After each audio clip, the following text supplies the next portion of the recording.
Vin bio, bière artisanale, spiruline fraîche et pain qui sort à peine du four, dans les monts du Lyonnais, on n'est pas fâché avec le bonheur. Et grâce à partirici.fr, on a rencontré plein de producteurs locaux passionnés, comme Lucie au domaine viticole Prapin qui nous a appris plein de choses sur les vignes. Tous les bourgeons qui sont sur le pied, sur le cep, on les supprime et on laisse en fait que les bourgeons qui vont donner les rameaux. Les rameaux, donc c'est les grosses branches vertes ici.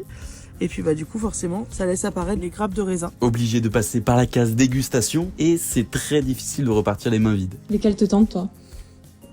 J'ai envie de dire toutes.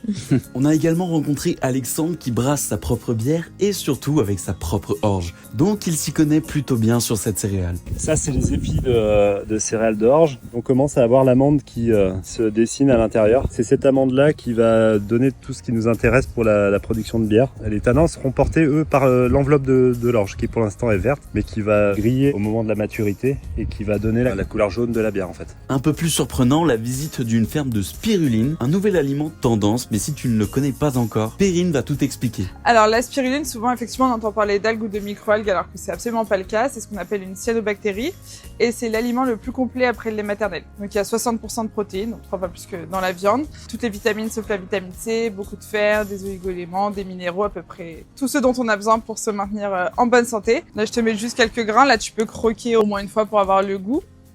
On n'aime pas, mais ça reste assez neutre après. C'est agréable, ouais. Et même s'il fait un peu plus gris, il y a toujours des activités à faire ici. Et là, on va apprendre à faire du pain. Un classique, mais grâce à la ferme pédagogique d'Honorine, on peut comprendre absolument toutes les étapes de la fabrication du pain, du sémage des graines à la sortie du four. Et puis, je vous mens pas, l'odeur constante du pain chaud, c'est plutôt agréable. Toutes ces activités, on les a trouvées sur partirici.fr. Donc si vous cherchez des idées à faire dans la région, allez y jeter un œil.